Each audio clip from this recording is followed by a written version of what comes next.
কচুর ভর্তা এভাবে যদি একবার শোলা কচু বলুন পানি কচু বলুন যদি ভর্তা হয় আর কিছু লাগে না বন্ধুরা। যেরকম দেখতে লোভনীয় হয়েছে সেরকম কিন্তু খেতে অপূর্ব হয়েছে। সরিষার তেল দিয়ে ভর্তাটা করে নিলাম, দেখতে দারুণ লাগছে না বন্ধুরা? আর খেতে কিন্তু গরম ভাতের সাথে একদম জমে যাবে। আসুন বন্ধুরা, সবাই একসাথে বসে মজা করে ভর্তা দিয়ে গরম ভাত খাই। তবে এত মজার ভর্তাটা কিভাবে করলাম সঙ্গে না থাকলে তো বুঝতে পারবেন না। তবে স্কিপ করবেন না, সঙ্গে থেকে আমার সাথে থেকে অবশ্যই আপনারা পুরোটা জুড়ে থাকুন আর দেখতে থাকুন। আজকে থাকছে কচুর ভর্তা, আর এটা কিন্তু শোলা কচুর যে মাথার সাইডটা সেটারই ভর্তা। আর এই কচু ভর্তাটা কিন্তু দুর্দান্ত হয়। তবে আমি কিভাবে করি সেটাই আপনাদের সাথে শেয়ার করব। আমি আমার মতো করে ভর্তাটা তৈরি করব। তবে এই ভর্তাটা খেতে কিন্তু দারুণ লাগে। একটু ভর্তা হইলে নিমিষেই প্লেটের ভাত শেষ হয়ে যাবে। আমি পাপড়ি কিচেন অ্যান্ড ব্লগ থেকে চলে আসলাম আজকে আপনাদের মাঝে শেয়ার করব পানি কচুর মাথার যে অংশটা থাকে, একদম নরম অংশটা, সেটা কেটে নিয়েছি। সেটা দিয়ে হবে মজাদার একটা ভর্তার রেসিপি। আর এই ভর্তা যদি থাকে বন্ধুরা, যারা ভর্তা প্রেমিক তারা কিন্তু আর কিছু লাগবে না। এই ভর্তা দিয়ে ভাত, রুটি, পরোটা সব কিছুর সাথে একদম জমে যাবে। আর এই যেদিন এই ভর্তাটা কচুর বানাবেন সেদিন অবশ্যই হাঁড়িতে একটু চাল বেশি নেবেন, তার কারণ নিমেষেই পাতিল খালি হয়ে যাবে। এতটা টেস্টি, এতটা মজা হয় এই ভর্তা। তবে সঙ্গে থাকেন, আমি কিভাবে ভর্তাটা শেয়ার করি আপনাদের সাথে। আশা করছি আজকের ভর্তাটা আপনাদের কাছে ভীষণ ভালো লাগবে। তবে সঙ্গে থাকুন, সাথে থাকুন। কচুটা কিন্তু জল দিয়ে বসিয়ে দিলাম। এখন দিয়ে দিলাম একটু লবণ, তাহলে খুব দ্রুত সিদ্ধ হয়ে যাবে। কচুটা এমনিও অল্প সময়ের ভিতরে সিদ্ধ হয়ে যায়। চুলার জালটা জ্বালিয়ে দিয়েছি আর লবণটা দিয়ে একটু নাড়িয়ে দিলাম। এখন একটু ঢাকনা দিয়ে ঢেকে দিলাম। সিদ্ধ হোক, 10 মিনিট পরে আসছি। 10 মিনিট পরে চলে আসলাম। এই যে দেখুন, জলটা কিন্তু একদম শুকিয়ে গেছে। এখন যেটু আছে এইটু আমি ফেলে দিয়ে তারপরে কিন্তু একটু শুকিয়ে নেব।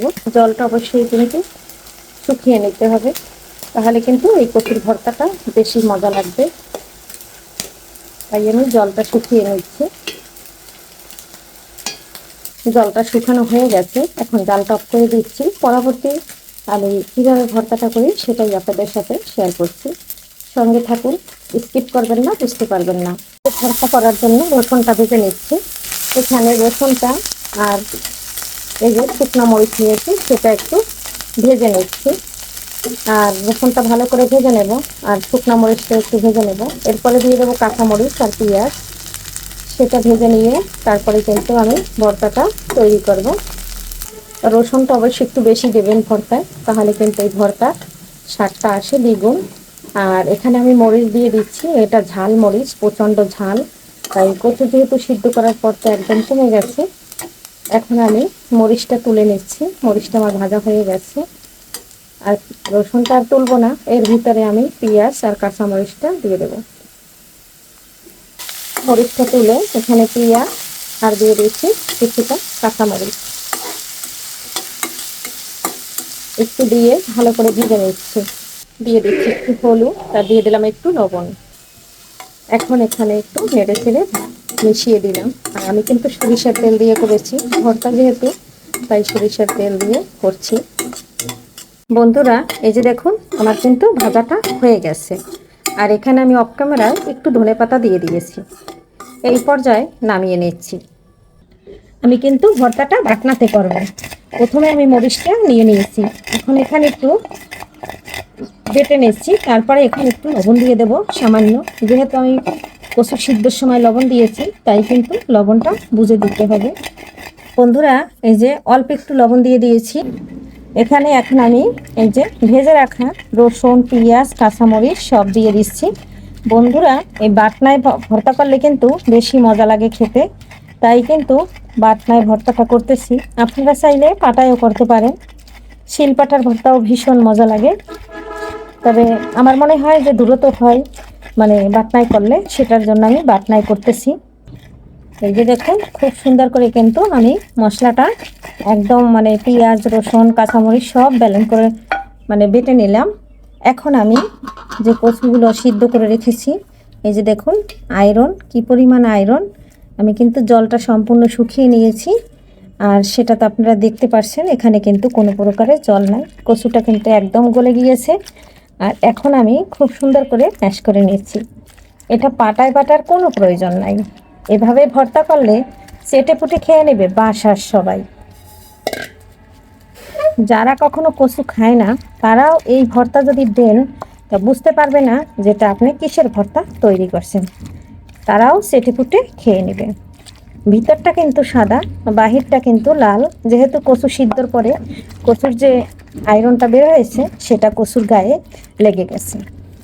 এভাবে কিন্তু যে কোনো কচুর ভর্তা খাওয়া যায়, খেতে কিন্তু দুর্দান্ত হয়, গরম ভাতের সাথে একদম জমে যাবে। আর এই যে দেখুন কত অল্প সময়ের ভিতর আমার ভর্তাটা একদম ডান হয়ে গেছে। ভর্তা বলে কথা, আমি কিন্তু সরিষার তেল দিয়ে সব কিছু ভেজে নিয়েছি। আর মাখার পরে ভর্তাটা আমি আবারও একটু সরিষার তেল দিয়ে দেব। এই যে দেখুন ফাইনাল লুক, কত সুন্দর অল্প সময়ের ভিতরে একদম হয়ে গেছে।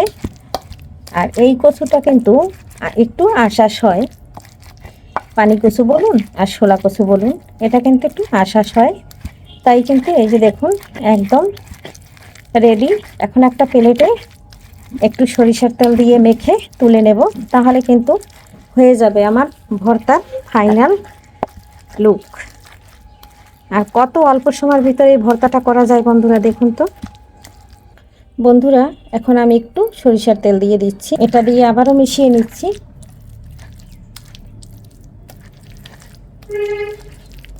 মিশিয়ে নিয়ে এখন একটা চামচ দিয়ে একটা বাটিতে তুলে নিচ্ছি। আর এই বন্ধুরা বাটনায় ভর্তা করলে এতটা টেস্টি, এতটা মজা সেটা বলার মতো না। সম্পূর্ণ মিশিয়ে নিলাম, দেখুন ভর্তাটা ডান হয়ে গেছে। আমি একটা চামচ দিয়ে তুলে নিচ্ছি, আপনারা চাইলে হাত দিয়েও তুলে নিতে পারেন। তাহলে এই কচুর ভর্তাটাই আমি হাত লাগাচ্ছি না, হাত লাগাইলে বেশি সময় থাকবে না, এর জন্য একদম তুলে নিলাম। এখন এর উপর আমি আরেকটু সরিষার তেল দিয়ে দিচ্ছি। ভর্তা বলে কথা, সরিষার তেল হবে না তাই কি হয়, ভর্তার উপর থেকে সরিষার তেলটা দিয়ে নিয়েছি। গরম গরম ধোয়া ওঠা ভাতের সাথে এই ভর্তাটা এতটা টেস্টি, এতটা মজা হবে সেটা বলার মতো না বন্ধুরা। তবে আজকের ভর্তার রেসিপিটা আপনাদের কাছে কেমন লাগছে অবশ্যই জানাতে ভুলবেন না। আশা করছি আজকের রেসিপিটা আপনাদের কাছে ভীষণ ভালো লাগবে। একবার হইলেও এভাবে পানি কচুর ভর্তা খাবেন, আর এর স্বাদ কিন্তু একদম মুখে লেগে থাকবে। বন্ধুরা ভিডিওটা যদি ভালো লেগে যায় লাইক কমেন্ট শেয়ার সাবস্ক্রাইব করে আমার সঙ্গে থেকে যাবেন। আর যারা আমার ভিডিওগুলো সবসময় দেখেন সবাইকে অসংখ্য ধন্যবাদ আমার পাশে থাকার জন্য। আর সবাইকে সুস্বাস্থ্য কামনা করে এখানে বিদায় নিচ্ছি। আবারও দেখা হবে নতুন কোনো রেসিপিতে। নিত্য নতুন রেসিপি পাওয়ার জন্য এভাবে আমার সঙ্গে থাকুন। তবে আজকের মতো বিদায় নিচ্ছি, ভালো থাকুন, বাই।